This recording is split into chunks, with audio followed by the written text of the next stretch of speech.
Gen Z किसी मुद्दे पर भारत की सड़कों पर पहली बार नजर आए, और वो भी मुद्दा ऐसा कि जो समाज से जुड़ा हुआ है, देश से जुड़ा हुआ है, जो राजनीति से जुड़ा नहीं है, जो गैर राजनीतिक मुद्दा है, उस मुद्दे की शक्ल में जेन-ज़ी भारत में सड़कों पर नजर आए, पोस्टर बैनर लेकर नजर आए, जेन-ज़ी के पोस्टर लहराते नजर आए। यूं तो जेन-ज़ी शब्द काफी पहले इनिशिएट हो चुका था, क्रिएट हो चुका था, लेकिन नेपाल में जो कुछ हुआ उसके बाद जेन-ज़ी शब्द एक तरह से ट्रेंडिंग हो गया। राहुल गांधी भी इसका कई बार जिक्र कर चुके हैं कि जेन-ज़ी यही अब इस देश के मुद्दों पर क्या राय रखता है, उसी की दिशा तय होने लगी है, और यही जेन-ज़ी इस देश की व्यवस्था की दिशा भी तय करेगा।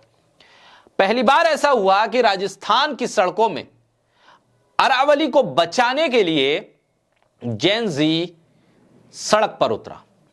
आम लोग, गैर राजनीतिक लोग जेन-ज़ी कदम से कदम मिलाकर सड़क पर उतरे और कहा कि अरावली को बचाना है। अरावली को बचाने के लिए प्राकृतिक संपदा को, पहाड़ों को, जंगल को और इस जमीन को बचाने के लिए राजस्थान का जेन-ज़ी सड़क पर दिखने लगा। वो युवा दिखने लगा जो राजनीति से दूर रहता था, या अगर राजनीति में था भी तो बहुत छुपकर राजनीति करता था, लेकिन इस मुद्दे ने उस जेन-ज़ी को सड़क पर आने के लिए मजबूर कर दिया। अरावली को बचाने के लिए जयपुर की सड़कों पर उतरे जेन-ज़ी हाथों में मशाले थाम कर विरोध करते नजर आए। जयपुर में जेन-ज़ी युवाओं ने अरावली पर्वतमाला को बचाने के लिए मशाल जुलूस निकाला, विरोध प्रदर्शन किया, जबरदस्त नारेबाजी हुई, पोस्टर दिखाए गए। रामबाग से अमर जवान ज्योति तक मार्च करके पर्यावरण विरोधी फैसलों का विरोध किया गया। युवाओं ने नकली नोट उड़ाकर यह संदेश दिया कि पैसे के लालच में या पैसा कमाने के लिए अरावली को जो तहस नहस करने की ठान ली गई है, हम उसके खिलाफ हैं।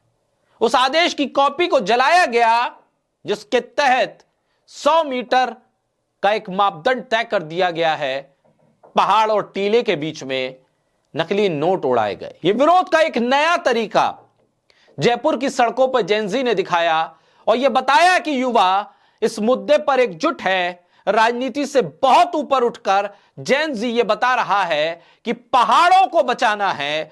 पहाड़, जंगल, जमीन रहेंगे तो हम बचेंगे, नहीं तो राजस्थान का रेगिस्तान दिल्ली में भी नजर आने लगेगा, वो दिन दूर नहीं। युवाओं ने आरोप भी लगाया कि विकास और मुनाफे के नाम पर अरावली पर्वतमाला को लगातार तहस नहस, बर्बाद और नुकसान पहुंचाया जा रहा है। इसका सीधा असर जयपुर की हवा, पानी और लोगों की जिंदगी और स्वास्थ्य पर पड़ेगा। जुलूस के आखिर में उस कॉपी के, उस आदेश की प्रतियों की होली जलाई गई, आग के हवाले कर दिया गया, गुस्से का इजहार किया गया। सवाल यह नहीं है कि जेन-ज़ी सड़क पर उतरा, सवाल यह भी है कि जेन-ज़ी किस मुद्दे को लेकर सड़क पर उतरा। इस देश का युवा अगर पर्यावरण को लेकर इतना सजग है और वो समझ रहा है कि आज जो पहाड़ नजर आ रहे हैं उसके वजह से कुछ इकोसिस्टम जो बच गया है, अगर ये पहाड़ नहीं हुए तो वो भी तहस नहस हो जाएगा। राजस्थान की जमीन में ये पहाड़, अरावली पर्वतमाला की वजह से एक बैलेंस बना हुआ है इकोसिस्टम का। नेचुरल क्लैमिटीज को सबसाइड करने के लिए, गर्मी और ठंड के बीच का बैलेंस बनाने के लिए, बारिश के लिए, हवा और पानी के लिए, ऑक्सीजन के लिए कितना जरूरी है इस पर्वतमाला का होना, ये इस देश का जेन-ज़ी बता रहा है। और ये खतरे की घंटी सरकार के लिए है, क्योंकि जिस युवा के हाथ में आप रंग बिरंगे झंडे देकर उसे किसी भी धार्मिक स्थल के आगे नचवाकर खुश हो जाते हैं कि सनातन के नाम पर, धर्म के नाम पर ये वोट तो हमारी तरफ ही देंगे, आज वो युवा किसी रंग का झंडा नहीं पकड़े है, वो हाथ में एक पोस्टर पकड़े है जिस पे लिखा है कि अरावली को बचाना है। वो लिखा है उस पोस्टर में, जेन-ज़ी सड़क पर उतरा है, हाथ में मशाल है, इस उम्मीद की मशाल है कि जेन-ज़ी अगर सड़क पर उतरा है तो फिर वो अपने विरोध प्रदर्शन के तरीकों से भी सरकार को चेता देगा कि बस बहुत हो चुका, मुनाफे के नाम पर किसी को मालदार से और मालदार करने के नाम पर हम जंगलों को कटने नहीं देंगे।